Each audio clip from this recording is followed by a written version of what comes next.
Buenos días, hermanos. Vamos a hacer una oración, por favor. Nos ubicamos ahí vamos a estar en Gálatas, pero el texto base.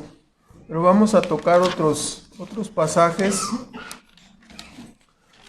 y vamos a omitir el día de hoy el resumen porque está un poco largo. Primera de Juan 3, por favor.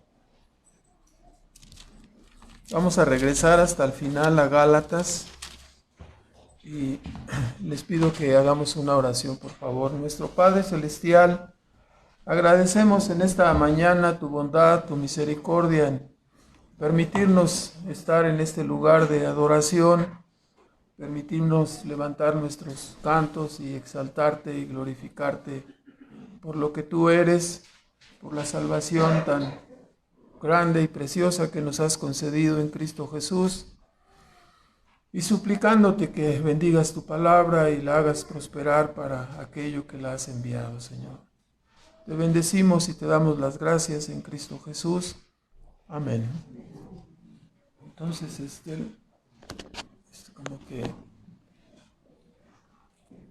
vamos a acomodar aquí esto. Entonces, el tema que tocaremos el día de hoy, debemos considerarlo, ¿no? Puesto que los Gálatas habían sido, dijo el apóstol Pablo, como medio hechizados, ¿no? O más bien muy engañados, medio embrujados, es la idea de la palabra. ¿Cómo es posible que hayan caído en ese engaño? ¡Qué insensatez! La pregunta resultante, ¿no? El apóstol Pablo amplía su explicación para decir que la salvación no es por medio de la ley, no es necesario circuncidarse, no es necesario tomar la ley como un camino de salvación. Entonces, la pregunta lógica sería, ¿no? Entonces, ¿para qué sirve la ley? Es lo que dice ahí en Gálatas 3:19. Entonces, ¿para qué sirve la ley? ¿Sí? Y el día de hoy vamos a tratar este tema. La mentalidad judaizante consideraría que si la ley no sirve para salvar, entonces pues no sirve. Entonces, si la salvación no es por guardar la ley, entonces no sirve para nada, ¿no? Por supuesto, este razonamiento es tan absurdo como pensar que si un martillo no sirve para pelar papas, pues entonces no sirve para nada, ¿no? Entonces, por supuesto, la ley de Jehová, sus mandamientos son perfectos y a través de ellos vemos manifestada la sabiduría de Dios. Vemos en primer lugar que la ley moral de Dios, me refiero específicamente a los mandamientos, a los 10 mandamientos, llamada o conocida así como la ley moral de Dios. La ley sirve para dar las definiciones de lo que está bien y lo que está mal, así en palabras simples. Saliéndonos un poco de este pasaje de Gálatas, en primera de Juan 3:4 nos dice que cualquiera que hace pecado traspasa también la ley. Y nos da la definición de lo que es el pecado. El pecado es transgresión de la ley. Este es el asunto. El traspasar cualquiera de los preceptos o mandamientos dados por Dios, refiriéndonos a la ley moral, se define como pecado o pecar. Desde un principio nos damos cuenta que Dios, el juez moral del universo, dice en Hebreos 12:23, estos versículos nos pueden servir después para ayudar a otros. 12:23, lo tienen por ahí. Hebreos 12:23 nos dice, solamente para mostrar, ¿no?, la parte central del versículo que dice que nos hemos acercado a la congregación de los primogénitos que están alistados en los cielos, y nos hemos acercado ¿a quién? Dice, a Dios, el juez de todos. Entonces, Dios ha dado la ley moral y Dios es el juez de todos. Entonces, notamos que Dios como juez moral no ha dejado a los hombres que sean ellos los que definan lo que es el bien y lo que es el mal. Dios es el creador, nosotros somos sus criaturas. El que da los absolutos morales y define lo que es el bien y el mal es Él. Como dijo Abraham, ¿no?, en su intercesión por Sodoma, en Génesis 18:25, el juez de toda la tierra no ha de hacer lo que es justo. Dios no es capaz de tratar al justo como el impío y tampoco al impío como justo, porque Él siempre actúa en una forma santa y justa y siempre juzga rectamente, siempre actúa conforme a la ley. Y entonces es Dios en su infinita santidad y sabiduría quien ha establecido la norma objetiva, la ley moral para todos los hombres y los ángeles. Y aquí nos empezamos a meter en el asunto más a fondo y, como dirían algunos, a emproblemarnos. ¿Por qué? Porque hay de aquellos congresistas y legisladores que aprueban leyes contrarias a los absolutos morales que Dios ha dictaminado, ¿no?, que Dios ha dictado. Porque de esta manera, cuando los congresistas o legisladores autorizan leyes que están fuera de lo que Dios ha dicho, entonces ellos, entre comillas, autorizan y legalizan el pecado que Dios de antemano reprueba en su ley. Están tremendamente equivocados. Por ejemplo, dicen, ya legalizamos el aborto, ya legalizamos la eutanasia, los matrimonios de hombres con hombres o mujeres con mujeres, la prostitución, al rato van a legalizar la pedofilia, el uso de sustancias tóxicas, que ya lo han hecho, y entonces legalizan el pecado, ¿verdad? ¿En qué lío se han metido, no? Dictar absolutos y normas que son contrarias. La criatura le dicta a Dios, estás mal, mira, esto sí es legal, ¿sí? Prostituirse es legal, estás mal tú, ¿verdad? Mentir está bien, tú estás mal. A veces se tienen que decir mentiras, tú no lo entiendes. O sea, la criatura le dice a Dios lo que está bien y lo que está mal. O sea, los dichos antiguos es, los patos le tiran a las escopetas, ¿verdad? Entonces, no, eso no puede ser, eso no es así. Aunque yo nunca he ido a cazar patos, pero entiendo el significado, ¿verdad? En segundo lugar, entonces, la ley moral de Dios define los absolutos morales a los cuales el hombre tiene que sujetarse y con los cuales va a ser juzgado. Eso lo dictaminó ¿quién? Dios. En segundo lugar, la ley sirve como un dique, como una barrera para detenernos de pecar. Así nos dicen en Romanos 7:12.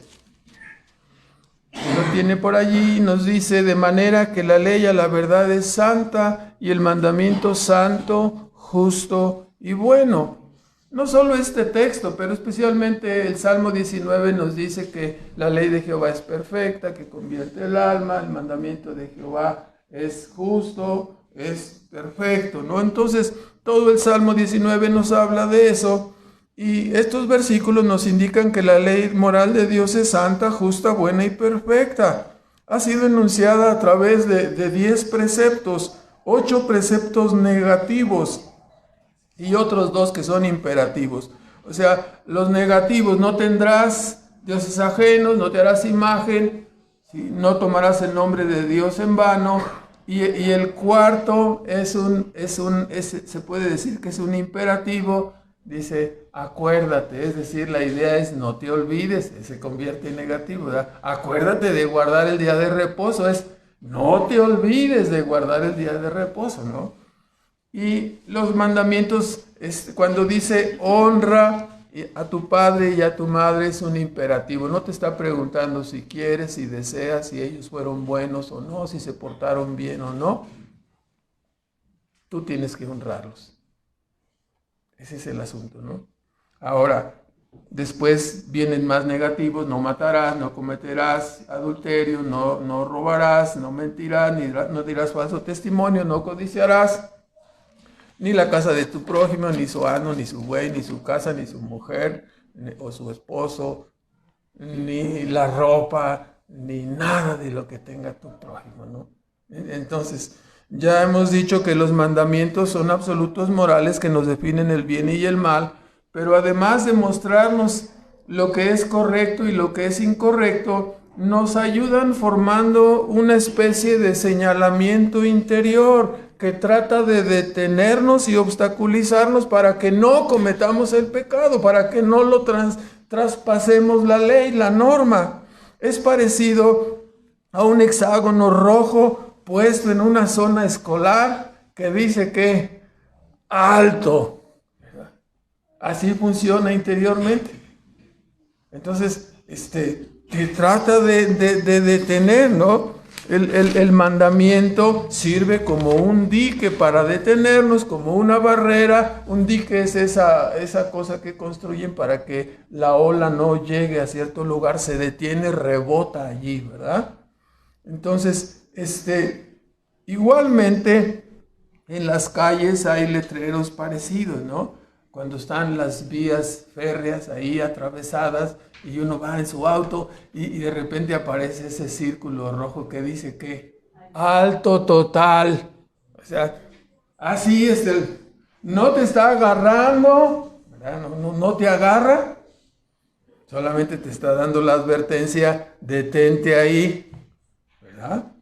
Entonces, así funciona, trata de detenerte cada vez que vamos a traspasar los mandamientos o vamos a hacer algo que es contrario a lo que Dios ha establecido, aparece el letrero rojo que dice, alto allí, ¿no? Estás viendo a la comadre y alto allí, ¿no? ¿Sí me explico? ¿Qué quieres tomar? Se le cayó la bolsa y dices, ¡ay, te la quieres llevar! Alto allí, ¿verdad? Te aparece el letrero rojo.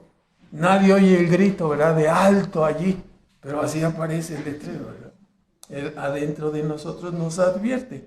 En ese sentido, los mandamientos hacen una función interior que trata de detenernos. Se levanta el anuncio dentro de nosotros para decir, alto, no lo hagas, no está bien, no es correcto. ¿Sí? Dejó la chamarra de piel tan bonita. ¿Sí? No te la robes, alto ahí. ¿Sí me explico? Te detiene, ¿sí? Se le cayó el billete, ¿sí? Ahorita que se vaya lo agarro. Alto ahí, te dice desde adentro, ¿verdad? Regrese el billete, la cartera con todo y todo, ¿no? Bueno, así funciona interiormente. En tercer lugar, la ley nos ayuda a hacer lo que llamamos juicios de conciencia. Romanos 2, en el versículo 14 y 15. Nos dice ahí, porque los gentiles, o sea, los judíos distinguían a la raza humana, la dividían en dos partes. Nosotros, o sea, los judíos o los israelitas, las 12 tribus, el pueblo escogido, y los otros son gentiles, ¿no? Los que no son judíos son gentiles. Entonces así dividían, y dice así, porque los gentiles que no tienen ley, se refiere al hecho de que no recibieron la ley promulgada como leímos en Éxodo 20, ¿no? Los gentiles no recibimos la ley así. Entonces los gentiles que no tienen ley, la idea es naturalmente o cuando naturalmente hacen lo que es de la ley, o sea, hacen cosas como amar a su prójimo, darle una caridad al otro, darle de comer al que necesita, alguna de las cosas que llamamos buena obra, ¿no? Entonces, cuando hacen lo que no le roban al prójimo, le regresan su cartera, le regresan su computadora que dejó ahí, su celular que se le quedó encima del mostrador, y se le olvidó su celular, señor. Se le olvidó su iPhone, aquí está. Sí, rápido, lo regresan, ¿verdad? Entonces, de esa manera, entonces, funciona estamos en ya se me fue la idea por estar jugando con lo del iPhone. Entonces, los gentiles no tienen naturalmente la ley, no la recibieron promulgada como los israelitas, pero nos damos cuenta, ¿no? Que el apóstol Pablo nos dice que Dios ha puesto en realidad la ley moral en todos los hombres y que esto se manifiesta cuando los hombres gentiles naturalmente hacen lo que es de la ley. Los tales, dice, aunque no tengan ley, aunque no tengan la ley promulgada, como fue ahí en Éxodo 20 que leímos, ellos son ley a sí mismos. Es decir, no que ellos dictaminen la ley, sino que muestran la obra de la ley escrita en sus corazones dando testimonio juntamente sus conciencias y acusándose y también excusándose sus pensamientos unos con otros. A esto es a lo que me refiero con que la ley nos ayuda a hacer lo que llamamos juicios de conciencia. ¿Sí? Entonces, ¿a qué nos referimos? El apóstol nos enseña que Dios ha puesto esta ley en cada hombre, y lo cual le permite no solo mirar el letrero gigante que dice alto, no lo hagas, pero cuando ya lo hiciste, el Señor puso este mecanismo en nosotros para redarguirnos. Entonces, nos ha dado la capacidad de hacer juicios de carácter moral, ¿sí? Poniendo esta imagen de la ley en nosotros, que nos permite hacer un juicio de carácter moral para examinarnos y acusarnos a nosotros mismos o exculparnos acerca de nuestras acciones. De hecho, el apóstol nos indica que estos juicios de conciencia son una prueba o demostración de que los gentiles también tienen la santa ley moral de Dios grabada en sus almas. Aunque no nos fue promulgada nunca, de todas maneras la tenemos interiormente grabada en el alma, y es esa ley la que nos ayuda a hacer juicios, ¿sí? Y nos acusa cuando nos haya culpables de hacer algo, o nos justifica y nos excusa cuando decimos, no fue intencional, ¿no? Así vamos a decirlo de esa manera, no se excusa, ¿no? Los juicios que cada uno de nosotros hacemos con relación, estos juicios pueden ser hechos en relación con nosotros mismos y también en relación con otros, de tal manera que esos valores nos ayudan a decir, tal persona está haciendo bien o tal persona no está haciendo bien. ¿Me explico? Entonces hacemos esos juicios, aprobando o reprobando, juzgándonos a nosotros mismos y también juzgando a los demás. ¿Sí? Cuando alguien está pateando así salvajemente a un perro que casi lo mata, nuestra conciencia nos dice, está haciendo mal, eso no debe hacerse, ¿verdad? Así nos dice la conciencia, ¿no? Entonces uno dice, oye, qué gran herramienta Dios puso ahí, ¿no? Cada que va a hacer algo mal, pi, pi, pi, pi, te suena, ay, así como se quieren robar un carro, ¿no? Y lo agarran y pi, pi, pi, ay, no, ya no se lo quieren robar siempre, ¿verdad? Y si ven al policía, pues tampoco. Entonces, es una gran herramienta que nos ha dado el Señor. Pero ahora vienen las malas noticias. ¿Cuáles son las malas noticias? Pues resulta que se ha convertido esto en una tragedia, porque Romanos 5:12 nos dice la parte de que vino la reconciliación por Jesucristo. Esa parte la dejamos en un ladito ahorita y comenzamos ahí así como el pecado entró en el mundo por un hombre, por Adán, y por el pecado entró la muerte, y la muerte pasó así todos los hombres, pues que todos pecaron, porque hasta la ley el pecado estaba en el mundo. Es decir, antes de que fuera promulgada la ley de Moisés, el pecado ya estaba en el mundo. ¿Cómo sabíamos que había pecado? Por el hecho de que Dios pone su ley dentro de las personas y hacemos juicios y nos damos cuenta si estamos bien o estamos mal. O sea, ya había pecado. Las personas, aunque no tenían la ley promulgada, la tenían implantada, por lo tanto podrían reconocer que estaban mal. Se prendía ahí, aunque no hubiera la promulgación de la ley. Entonces, porque hasta la ley, el pecado estaba en el mundo, pero no se imputa pecado no habiendo ley. No obstante, reinó la muerte desde Adán hasta Moisés, aún en los que no pecaron a la manera de la rebelión de Adán, el cual es figura del que había de venir.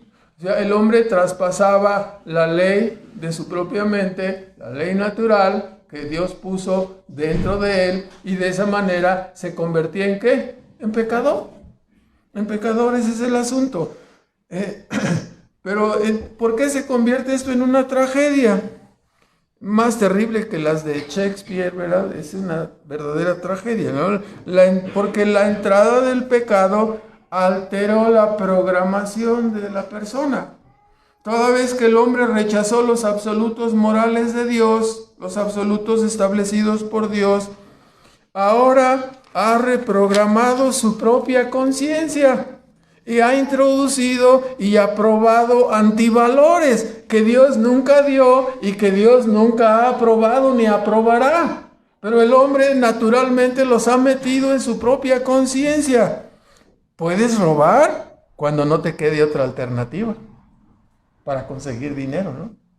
Entonces, no traigo dinero. No, pues sí, pues haz lo que puedas, ¿no? Entonces, inclusive robar.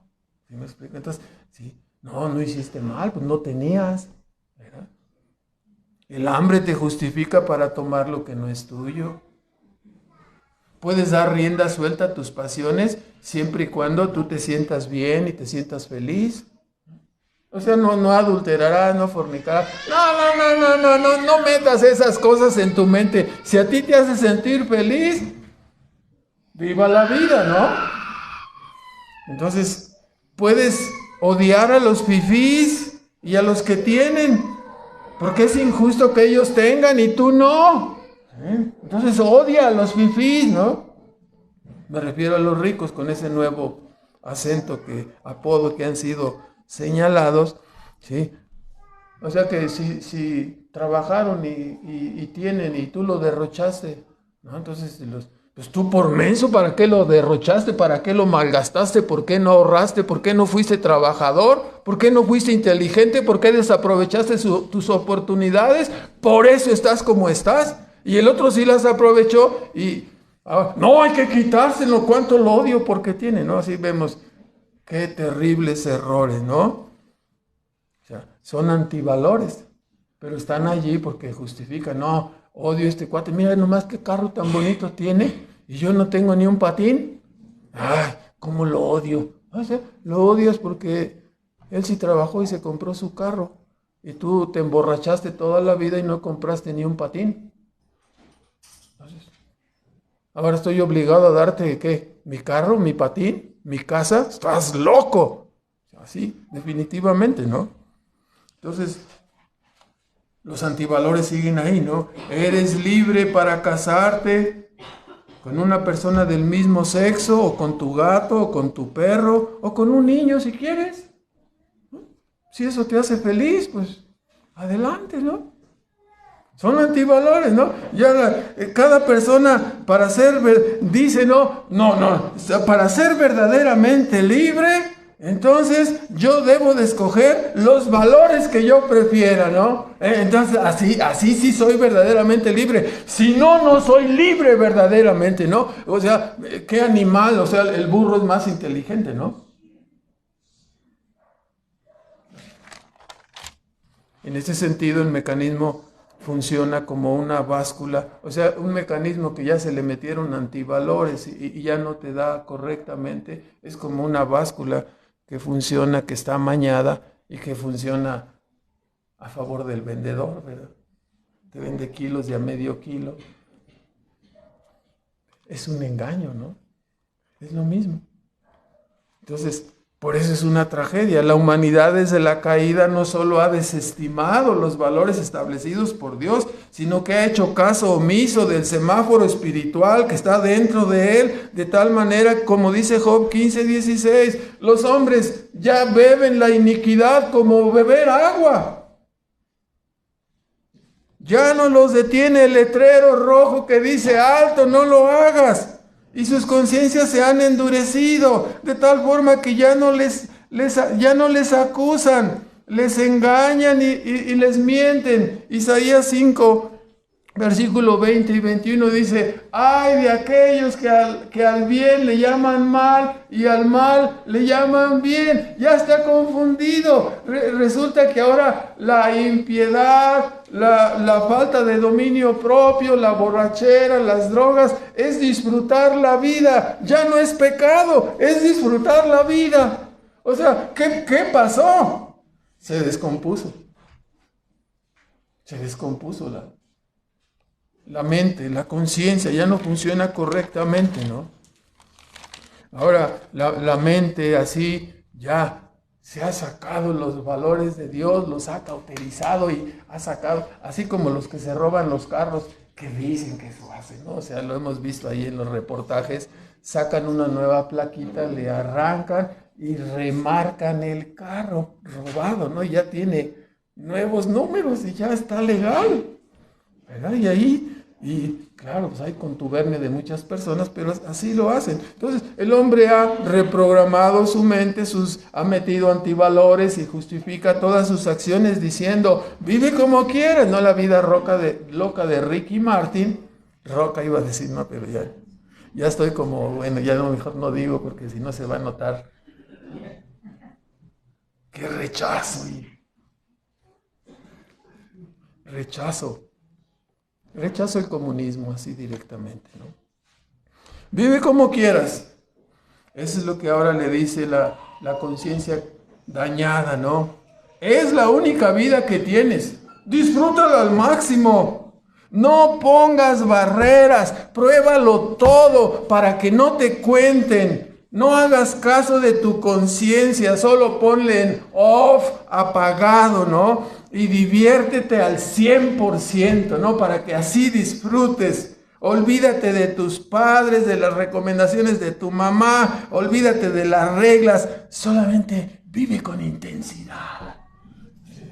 Esa es ya se acabó la conciencia, ¿no? Y ahí está, a la vuelta de la esquina, como triunfaron ahí los antivalores y no hicieron caso de la luz que les advertía, ahí vienen las consecuencias, ¿no? Embarazos no deseados, incapacidades no deseadas porque chocaste, porque te desviaste, porque te caíste, porque te tropezaste, muertes, sillas de ruedas, sobredosis que arruinan tu cerebro y tu vida, carreras truncas que nunca se terminan, enfermedades incurables, vicios incorregibles, cárceles, condenas no deseadas, matrimonios fracasados, hijos asesinados por abortos, robos, secuestros, pérdidas, tristeza, soledad y muerte. Y lo peor, ¿no? Morir como un desterrado, como un proscrito del reino de Dios y su causa.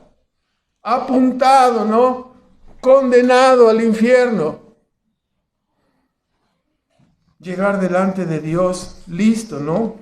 Viviste con tanta intensidad, así al estilo de la vida loca de Ricky Martin, que ya voy a patentar esa frase, ¿no? A ver si no me demandan, pero bueno, el hecho es que vivió la vida loca y luego llega delante de Dios y escuchar las terribles palabras, ¿no? Que escuchó aquel rey Belsasar.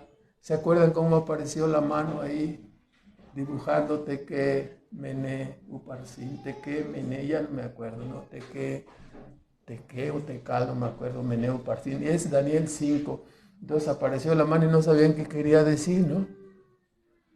Y Belsasar dice, no, dice, hay en tu reino un hombre que puede interpretar sueños. Daniel, a ver, pues llámelo, y ya traen a Daniel, a ver, aquí está Dice, bueno, dice, lo que quiere decir es pesado, Teque, Meneu, Parsino. Ya, creo que ya, ahorita lo vemos entonces, si no me acuerdo bien. Pero dice, pesado fuiste en balanza y fuiste hallado falto. O sea, eres 1 kilo de medio kilo, ¿no? Yo creo que ni de cuarto de kilo. O sea, viviste mal. Eso quiere decir, ¿no? Pesado fuiste en balanza y fuiste hallado falto. No se completó, no se cumplió el propósito de tu existencia, no se cumplió la razón de ser de tu vida. Fracasaste como ser humano. Tu existencia no tuvo sentido. ¿Te vas a convertir en qué? En basura. Así como un reloj que no marca el tiempo, lo tiras.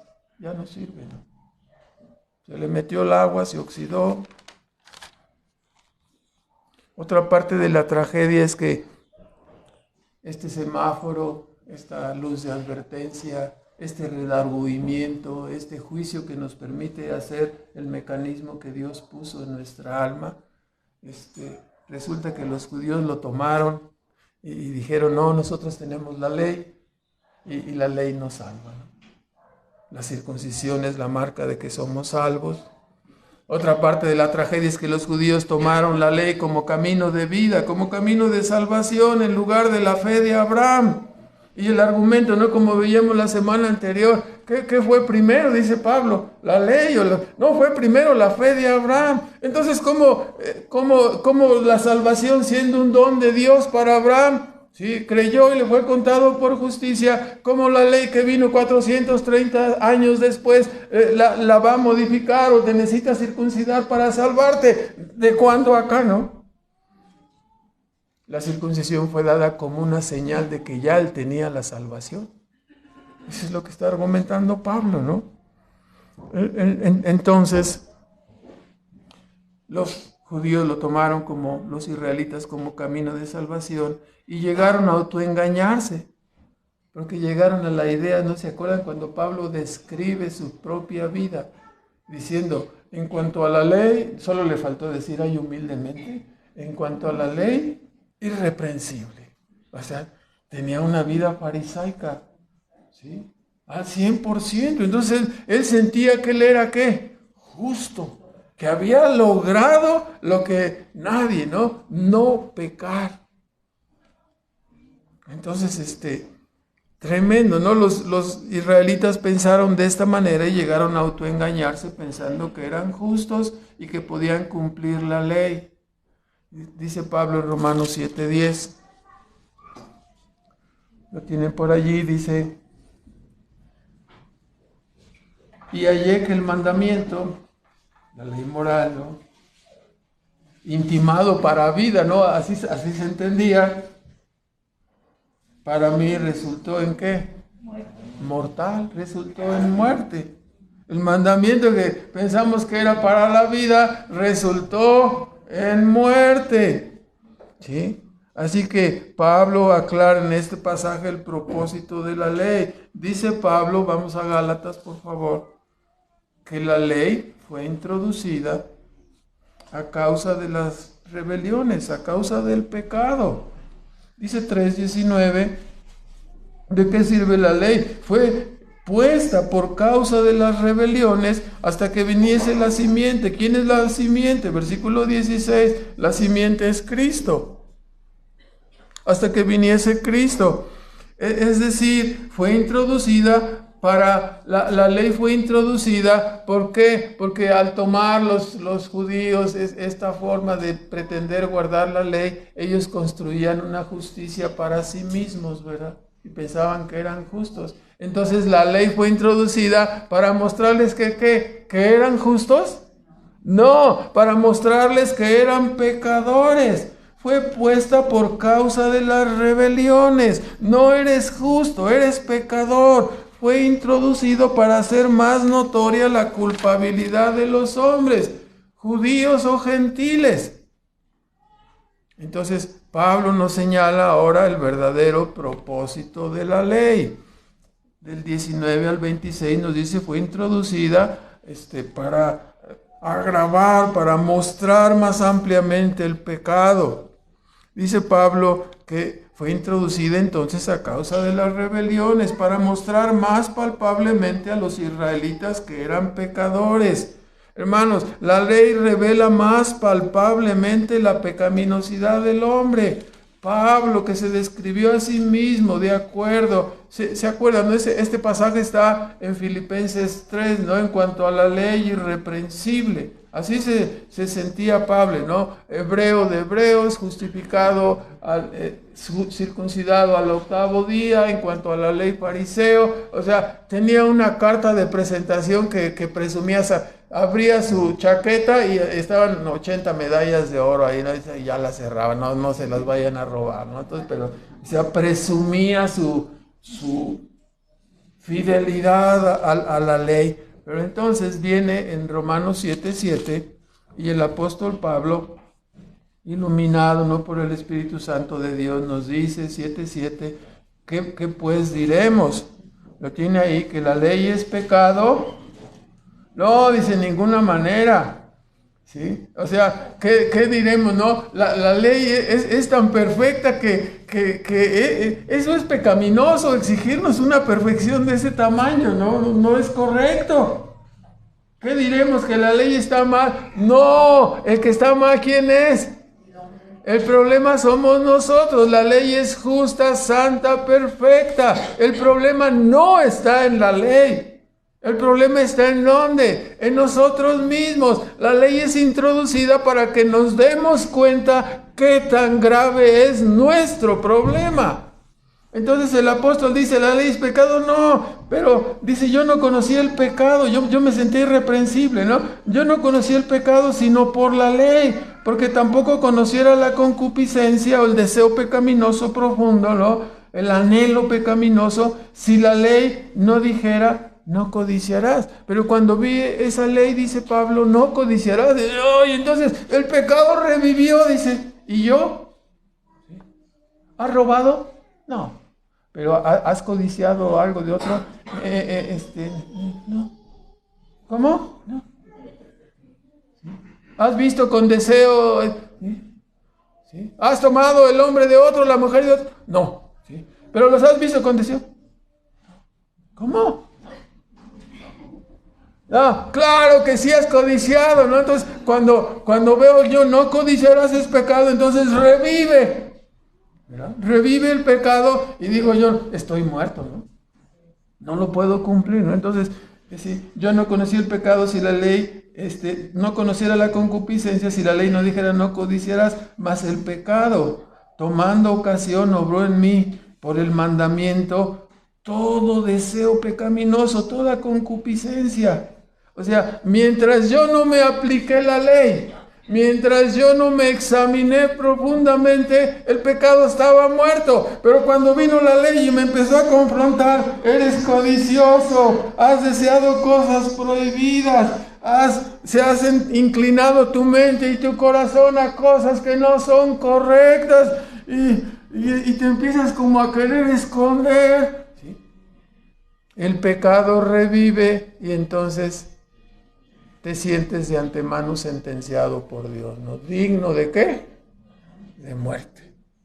Eso es lo que hace la ley, ¿no? Hace revivir el pecado, lo hace mostrarse sobremanera pecaminoso, mostrándole que a la persona que es pecador y que es reo de muerte delante de Dios. La ley debería hacer que los israelitas desearan más ardientemente la llegada del Mesías, ¿no? La simiente prometida, a través de quien ellos podrían ser salvos por la fe. Entonces, pero no fue así, ¿no? Sino que ellos dijeron, no, podemos guardarla perfectamente, que no ves que hasta ya me veo mejor, pregúntame cómo. Entonces, y así, ¿no? ¿Sí? La ley fue temporal, hasta que la simiente, hasta que Cristo llegara.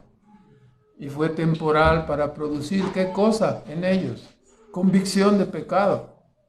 La antesala para necesitar la salvación, ¿no? La convicción de pecado. La ley fue entregada, sigue diciendo Pablo en Gálatas. Regresamos allá a Gálatas. La ley fue entregada por mano de ángeles, en la mano de un mediador típico, que fue Moisés, ¿no? Y aunque Moisés era el más manso de toda la tierra, ¿qué cree? También era pecador. ¿Verdad? También necesitaba un Salvador. Entonces, la ley fue entregada por los ángeles en mano de un mediador típico como Moisés. Y aunque Moisés no podría cumplirla tampoco, en realidad Moisés era tipo ¿de quién? De Cristo. Él sí la cumpliría. Moisés era típico, estaba tipificando a Cristo en su representación del pueblo. Él sí la cumplió cabalmente, ¿no? Cristo. En realidad el pacto fue hecho con Cristo, ¿no? Y Él lo cumplió a cabalidad para obtener la salvación, la cual es imputada en todos los que creemos. Entonces, en cambio, a diferencia de la ley que fue promulgada por mano de ángeles, en mano de un mediador, la promesa fue dada a Abraham. ¿Y quién estuvo de mediador? No había mediador. Fue entregada como directamente, ¿verdad? Y Pablo dice, y el evangelio que yo recibí, el evangelio que les estoy predicando, Gálatas, ¿quién fue el mediador? Fue entregado como el evangelio, directamente. Entonces, él está argumentando Pablo, ¿no? Tanto la promesa dada a Abraham como el evangelio revelado a él fueron entregados directamente, sin mediadores, siendo en este sentido superiores a la ley, que sí fue entregada por intermedio de otros, ¿no? De intermedio de ángeles. En realidad, la llegada de la ley tuvo como propósito no salvar, sino dice Gálatas 3:22, como dice que la Escritura quiso encerrar a través de la ley todo bajo pecado, para que la promesa fuese dada a los creyentes por la fe de Jesucristo. O sea, la ley tuvo por encomienda encerrar a todos los hombres ¿en qué? En pecado, para hacernos a todos necesitados de un Salvador, de Cristo. Lamentablemente muchas personas no lo entienden así y no quieren y piensan que van a enfrentar solos este asunto del juicio delante de Dios. Pero dice, encerró a todos para que la promesa fuese dada a ¿quiénes? A los que creen, a los creyentes. Si no, sí, ya sabemos que estamos elegidos desde antes de la fundación del mundo, pero en una forma como nosotros vemos, bueno, todos fuimos encerrados como pecadores y todos estamos igual necesitados de Dios, pero son salvados aquellos que son atraídos, aquellos que creen en Cristo, ¿no? Entonces, a fin de salvar, fue encerrado toda la humanidad bajo pecado, a fin de salvar a los que crean por medio de la fe en Cristo, ¿no? La ley deja sin esperanza al que pretende cumplirla cabalmente, le muestra su incapacidad y de esta manera le prepara para ir a Cristo. Cuando Cristo venía y predicaba, ¿no? No he venido a salvar a quienes, a los justos, entre comillas, los que se sienten justos por sí mismos, ¿no? Como eran los fariseos. Sino he venido a salvar a quienes, a los pecadores, a los que hemos experimentado esto que estamos platicando, ¿no? No podemos guardar la ley, no vamos a ser aprobados por Dios. Sí, son 100 preguntas en el examen y no puedo contestar ni 3. ¿No? Estás reprobado de antemano, ¿no? No vas a alcanzar ya nada. Si sabes 3 preguntas de 100 o 3 de 10, para que no se sienta tan feo, ¿no? Estamos reprobados, ¿no? Entonces, ¿cómo vamos a comparecer delante de Dios si tenemos estos mandamientos y no los hemos guardado? El que piensa seriamente en este asunto se da cuenta de decir, no, pues no puedo. No, definitivamente no puedo. Entonces necesitas un sustituto, necesitas un salvador, necesitas un mediador, sí. Esta es la obra de Cristo, ¿no? Entonces, dice el versículo 23 y 24 de Gálatas 3, empero antes que viniese la fe estábamos, es algo parecido, el apóstol pone una ilustración, estábamos guardados bajo la ley, encerrados para aquella fe que había de ser descubierta, de manera que la ley resultó ser nuestro ayo para llevarnos a Cristo, para que fuésemos justificados por medio de la fe. Entonces, ahora el apóstol toma otra ilustración, tanto los griegos como los judíos acostumbraban poner a sus hijos bajo una especie de institutriz, bajo una especie de un guía, ¿sí? Como ellos a lo mejor no tenían tiempo, no se ocupaban de sus hijos, los entregaban a un tutor para que el tutor les enseñara, ¿no? Obviamente eran las personas adineradas, las personas acomodadas, y el tutor se convertía como la sombra espía, ¿no? Iba el chamaco para allá y ahí va el tutor pegado con él, y ahí va el tutor pegado con él. No lo dejaban ni a sol ni a sombra, ¿no? Enseñándole, corrigiéndole, hasta que llegara a la edad adulta. Ya entonces lo soltaba, ¿verdad? Ya está listo ya maduró, ya es una persona entendida, entonces ya, para adelante, ¿no? Entonces, el ayo es esto, ¿no? Era el maestro, el cuidador que le llevaba de la mano a la persona para introducirlo y ser una persona de bien, ¿no? Enseñándole todo lo necesario de acuerdo a la cultura romana, la cultura griega, ¿no? Dice Pablo, la ley resultó ser no un camino de salvación, sino como un maestro, un ayo, un cuidador que nos lleva de la mano hacia Cristo, ¿no? A ver, mira, ya te mostré, a ver, ¿sí? No tendrás dioses ajenos delante de mí. ¿Y tú cómo estás? No, pues adoré a Zaratustra, me metí con los hindúes, a la meditación trascendental, y luego me regresé para acá con los gnósticos, y toda mi vida ha sido una capirotada, y pues estoy fuera, ¿no? A ver, mira, te voy a enseñar, te voy a llevar hacia... Y la ley te dice, eres pecador, estás mal, no eres Dios, no eres un superhombre, eres una criatura, ¿sí? Y te empieza a mostrar, no has guardado el día del Señor, eres medio raterillo, medio codicioso, medio ratón, o sea, raterillo ya había dicho, ¿verdad? Entonces, pero como es mucho, entonces muy ratón. Y así, y la ley hasta que la ley te aplasta, ¿no? Y te dice, no, has adulterado como 20 veces, no, pero ay, caray. Entonces, ¿qué va a hacer la ley contigo? Muerte. ¿Has mentido como cuántas? 8,800. También, muerte. ¿Has odiado? Así con ese odio de ti, odio. Sí, pues sí. Muerte. Entonces, toda la ley te convence y te aplasta y te dice, no, estás acabado, no tienes ninguna oportunidad, vas a llegar delante del juez, la ley ha sido dada, ¿cuál va a ser la sentencia? Condenado. Entonces, la ley te está diciendo, mira, ven, para que le pidas al juez, ¿qué cosa? Misericordia, perdón. Y Cristo es introducido, ¿no? Para nuestra salvación, guardando perfectamente toda la ley. Entonces, así la ley resulta ser un ayo para llevar a los pecadores ¿hacia quién? Hacia el único que los puede salvar, hacia Cristo.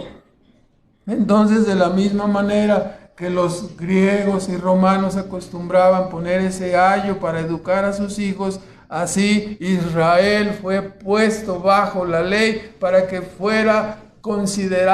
para que se considerara como pecador y acudiera a Cristo, pero no lo entendieron, lo tomaron como un camino de salvación y se equivocaron, usaron mal la ley, usaron el martillo para pelar papas.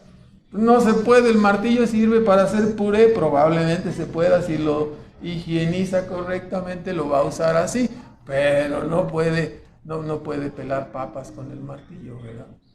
Entonces, los israelitas dijeron, vamos a tomar la ley como camino de salvación. Dice, no se puede, no te ayuda, al contrario, ¿verdad? Te mata. Entonces, la ley es un ayo al mostrarte tu pecado para llevarte hacia la salvación que es en Cristo. Así, de la misma manera, la ley entonces, al producir en los oyentes, por la obra del Espíritu Santo, una profunda convicción de pecado, el Espíritu Santo os convencerá de pecado, de justicia y de juicio. Así el Espíritu Santo, al convencer al hombre de su pecado y de su incapacidad para salvarse, le está llevando literalmente de la mano hacia Cristo, que es el Salvador de los pecadores, ¿no? Para eso sirve la ley. Por eso dice Pablo que la ley resultó ser un ayo para llevarnos a Cristo, ¿no? A fin de ser justificados, ¿cómo? Por la fe, y no por las obras de la ley, no por la circuncisión, porque por las obras de la ley ninguna carne se justificará delante de Dios, ¿no? Gálatas 2:16, que ya hemos visto. Entonces, siendo justificados por medio de la fe en Cristo, dice el apóstol, versículo 26, llegamos a ser hijos de Dios por medio de la fe en Cristo precisamente. No por el linaje racial, no por herencia, no por voluntad de varón, sino ¿sí? por medio de Cristo, ¿no? Por medio de la salvación somos hechos hijos de Dios por la fe en Cristo Jesús. Ahora, el apóstol finaliza señalando que todos aquellos que hemos sido bautizados, ¿sí?, con referencia a Cristo, dice versículo 27, porque los que habéis sido bautizados en Cristo, o con referencia, eis Cristo, con referencia a Cristo, de Cristo estáis revestidos. ¿Revestidos en cuál sentido? Revestidos porque hemos sido vestidos con la justicia imputada de Cristo en nuestra cuenta, ¿no? Y nuestros pecados han sido puestos en Él, de tal manera que la persona que fuimos ya se murió y ahora somos hechos semejantes a Cristo. Estamos revestidos de Él, somos hechos hijos de Dios. El viejo hombre, la criatura que éramos, ya se murió y ahora es una criatura nueva, ¿no? Entonces, esta novedad de vida, dice el versículo 28, entonces dice: ya no hay judío ni griego, no hay siervo ni libre, no hay varón ni hembra, porque todos sois uno en Cristo. ¿Qué quiere decir no hay judío ni griego? En el hecho de que no hay privilegios raciales. Aquí no importa si eres esclavo o libre, ¿sí? No importa si eres hombre y mujer, si estás en Cristo has entrado a la salvación, has entrado a formar parte de una nueva humanidad reconstruida para obedecer eternamente a Dios en el cielo y encontrar de esta manera desde ahora la felicidad, un poco de lo que tendremos eternamente en el cielo, ¿no? Somos criaturas nuevas, formamos parte de una nueva humanidad en semejanza del segundo Adán, no del primero que se destruyó, ¿verdad? Entonces se acaban las distinciones raciales, las condiciones terrenales, ¿no? Las distinciones raciales no importa si eres chino, mexicano, cubano, de donde seas. Si tú eres creyente en Cristo, eres un hijo de Dios. Ya no importa qué nacionalidad tengas ni de qué color seas. No importan los kilos que traigas. Sí es importante para la salud, pero no importa si no trae unos cuantos kilos de más o de menos. Eso no nos va a impedir entrar al cielo, ¿no? Entonces, somos parte de una nueva humanidad en la semejanza del segundo Adán, que es Cristo. Se acaban las distinciones raciales, se acaban las distinciones terrenales, siervo o libre, se acaban las diferencias de hombre o mujer, ¿no? Porque la mujer estaba en una posición sobajada, en una posición como medio esclavizada. Todas esas cosas se terminan. Estamos unidos en Cristo y somos simiente de Abraham y por lo tanto, dice 28 y 29, herederos de la promesa, ¿no? Herederos de Dios. Entonces, esto es algo así maravilloso, ¿no? Cuando decimos se acaban las distinciones, no quiere decir que el hombre pueda ser mujer o viceversa, ¿no? Se acaban las distinciones en que la mujer ya no está en un plan socavado, aplastado. Es heredera del reino, heredera de Dios, juntamente herederos y coherederos, ¿no? Hombres y mujeres, de que el color que sean, de la nacionalidad que sean. En ese sentido se acaban las distinciones. Y se refiere a que también cuando dice no importa si eres siervo o libre, ahora ya no existe una esclavitud como la que conocemos con la bola de fierro amarrada en los pies, ¿no? Ahí, de tal manera que eras obligado a trabajar, cargabas tu bola ahí para que no te escaparas, etcétera. Estabas encadenado. Pero aquí ya cuando eres salvo en Cristo Jesús, pudiera ser algunos de las personas que fueron salvadas estaban bajo la esclavitud, ¿sí? Pero entrando en la salvación de Cristo ya eres liberto de Cristo, ya no eres siervo. La condición de esclavitud se acabaría, ¿sí?, cuando terminara la vida, o en algunos casos se acabó antes, pero la persona entraría en el cielo. En el cielo no hay esclavos, ¿no? En el sentido que la esclavitud es tomada ahora. En el cielo tendremos una eternidad, ¿no? Ya basta que usted compare, ¿no? ¿Cuántos años estuviste de esclavo? No, pues 40, 50, 30, 20, bueno, tendrás una eternidad de libertad. ¿Estás conforme? ¿Estás en Cristo? ¿Eres libre para siempre? ¿Puedes seguir trabajando con la bola esa ahí? Sí, voy a seguir trabajando y me voy a morir así, pero voy a la libertad en Cristo, ¿no? Entonces, ese es el sentido en el que lo está diciendo Pablo. La salvación en Cristo trasciende las vicisitudes o condiciones terrenales que pudieran significar un problema o una desventaja temporal, ¿no? ¿Importaría ser mexicano o norteamericano si a fin de cuentas vas a ser ciudadano del reino eterno? No, es que yo quiero conseguir la ciudadanía. ¿Qué importa si eres africano o eres lo que sea, no? Entonces, ¿importaría ser esclavo 40 años y tendrás una eternidad de libertad? No hay comparación. No hay comparación. Bueno, vamos a hacer un comentario final, solo uno, pero está un poco largo, entonces aguanten tantito, ¿no? Por favor. El comentario final es, hermanos, la ley funciona como un espejo espiritual. Nos muestra el debiera. La ley funciona como una radiografía de no tengo nada y sale está fracturado el hueso, está roto, está fisurado. Entonces, la ley funciona como un espejo espiritual mostrándonos todas las cosas, mostrándonos en la radiografía lo que está mal, en la tomografía, si usted quiere, lo que le quiera poner ahí, ¿no? Es como un espejo, ¿no? La ley es como un espejo que nos enseña lo feo que somos delante de Dios, ¿no? Mostrándonos nuestra condición perdida, mostrándonos nuestra incapacidad, nuestra miseria espiritual. ¿Sí? Habemos personas que no nos queremos acercar tanto al espejo porque se empiezan a ver las arrugas, las fallas, las orejotas picudas, dicen, no, mejor ya no quiero entrar al espejo, ¿no? Porque voy en desventaja, pues sí estamos muy acabados, ¿no? Entonces, la ley nos muestra lo feo que estamos, lo feo que somos, nos muestra nuestra condición perdida y nuestra incapacidad, nos muestra nuestra miseria espiritual. A veces, muchas veces uno se autoengaña poniéndose los ridículos pupilentes azules, ¿no? Operándose la nariz, haciéndose liposucción o usando una faja de cuerpo entero, entonces para ocultar que se le salga, se desparrame la persona, ¿no? Entonces, se autoengaña la persona diciendo, no tengo nada, estoy bien, todo está bien. Y el doctor espiritual le dice, no, estás muy enfermo, estás mal, la mente no funciona, la mente se te desconfiguró, el corazón tiene todas las arterias tapadas y las válvulas resoplan como rebuznido de burro, algo no está bien ahí, la voluntad no quiere hacer el bien, ya se acostumbró a la corrupción, ya se pasa los semáforos en rojo y se bebe el pecado como si bebiera agua, ¿no? Tampoco quiere respetar el límite de velocidad y cuando eres confrontado y se te muestra tu mal proceder, dices que es la primera vez, que nunca te has sentido mejor, que todo está bien, que te sientes como nuevo y traes tu camiseta de pregúntame cómo, ¿no?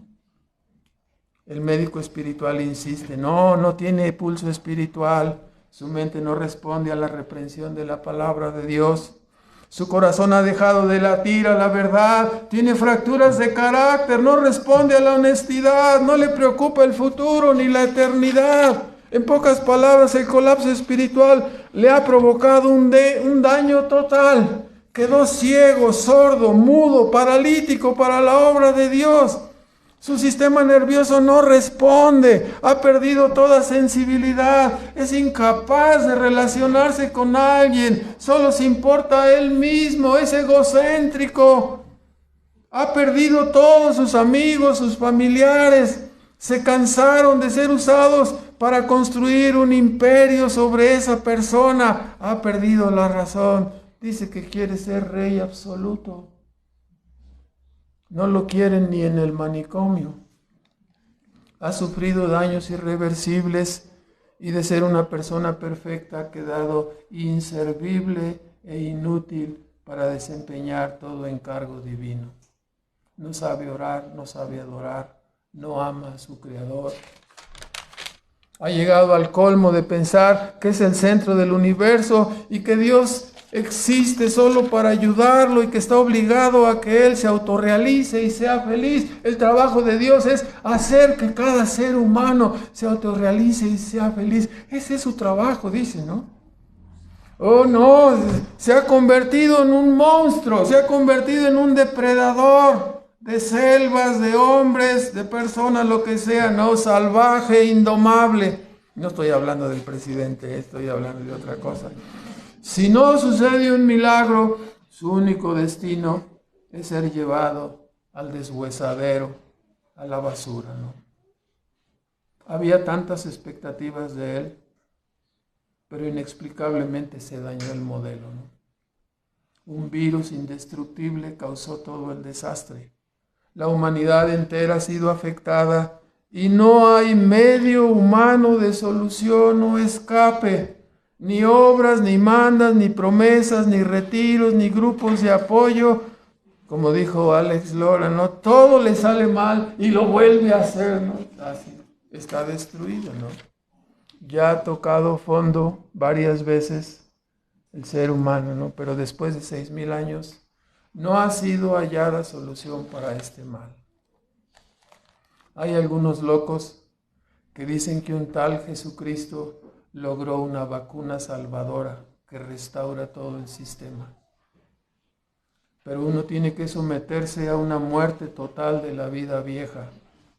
Se requiere una limpieza total del alma y una renovación interior que termine en una regeneración total del individuo. Todo a través de una transfusión especial de la sangre de un judío que murió por causa de ese mismo virus. Pero mediante su obediencia perfecta y su poder infinito logró vencer al virus y volver a la vida. La vacuna obtenida de su sangre comenzó a ser distribuida desde Jerusalén hace más de 2000 años y es tan potente y eficaz que ha logrado restaurar aún a los que fueron víctimas del virus desde el principio de la creación. Muchos científicos modernos y el mundo dicen que no es cierto, que es una locura, que no funciona, pero la vacuna ha seguido distribuyéndose clandestinamente en los dominios del imperio caído, y a través de muchos sufrimientos y esfuerzos de los que han sido sanados, la vacuna sigue esparciéndose para rescatar a los que han muerto víctimas de este contagio, ¿no?